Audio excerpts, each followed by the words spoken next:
Welcome back. My name is Renee Sorbonne, and today I want to share a fascinating case study with you that really demonstrates why proper assessment is so crucial to our work as estheticians.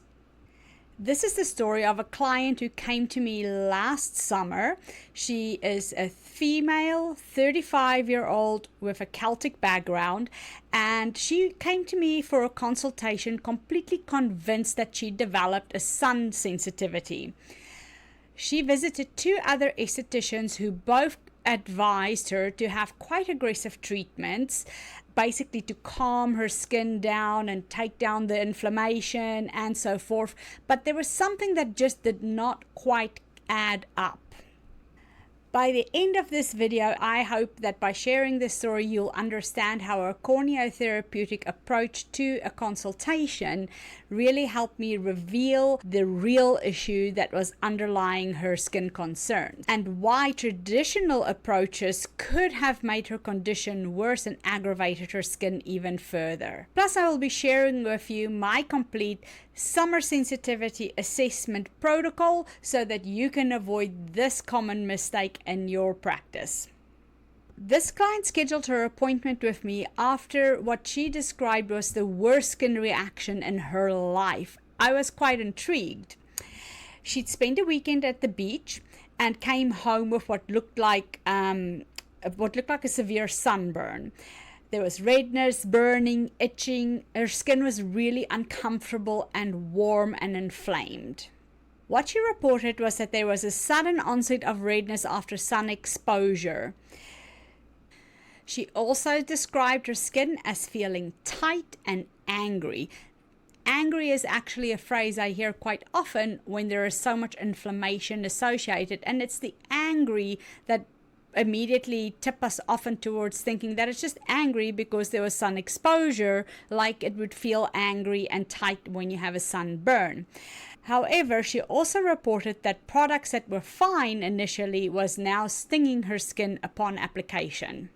Two previous consultations had focused entirely on sun exposure. Both estheticians recommended calming, cooling treatments with anti-inflammatory products.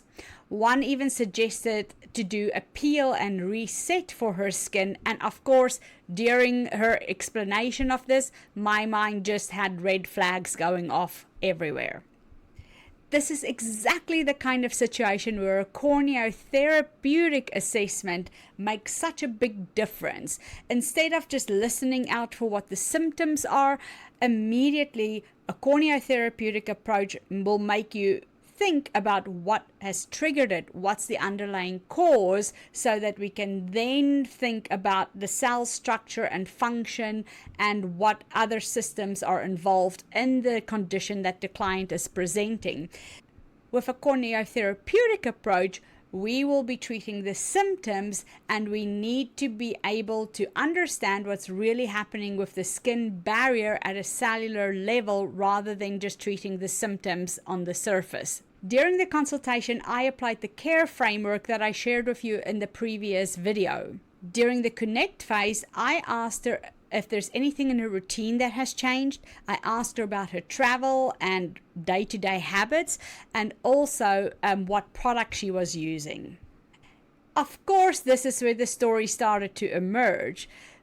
She stated to me that what happened is that she changed her summer skincare routine 2 weeks before her beach trip. She switched to a foaming cleanser, she started to exfoliate every day, and began using a new sunscreen.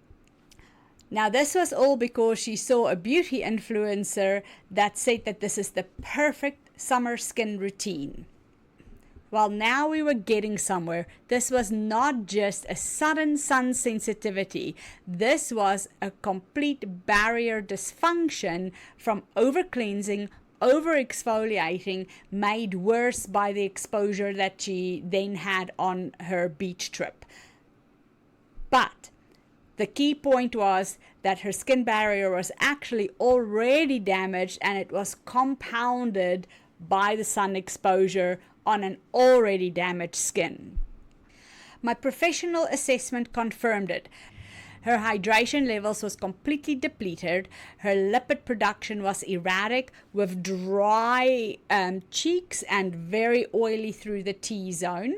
And there were marks of elevated inflammation throughout her skin when I compared it with her baseline measurement of erythema behind her ear.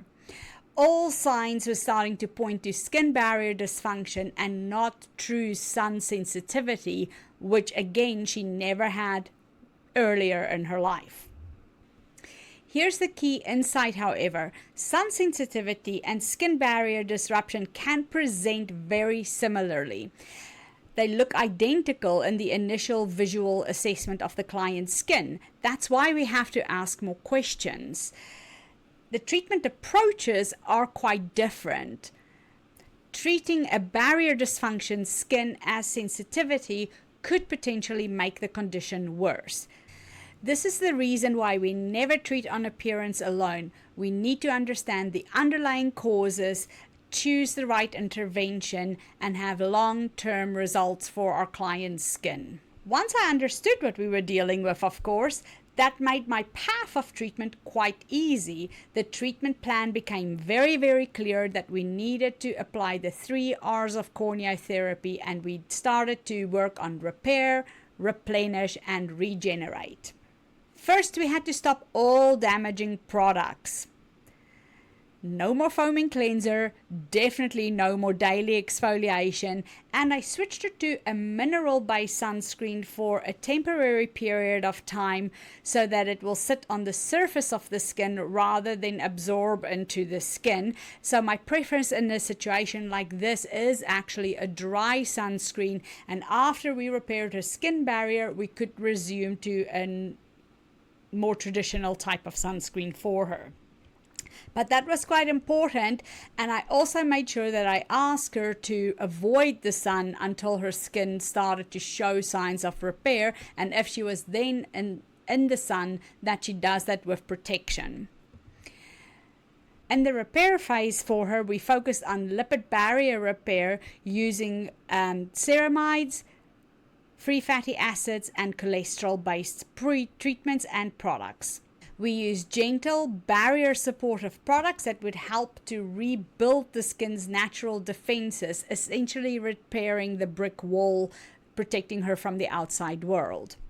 For the replenish phase, we focused on hydration and essential nutrients for her skin. But the important part is to note that as we were going through our phases of care, I was introducing the products very slowly, typically one at a time, leaving her for 2 or 3 days and asking her to let me know how her skin is responding to it. If there was no reaction, we introduced the next product, give it a few more days, and then the next one, and so forth, until we could have her full daily regime and then weekly regime in place for her. Of course, we followed this up with our visual and metric diagnostic equipment to make sure that we got the skin moving in the right direction as well.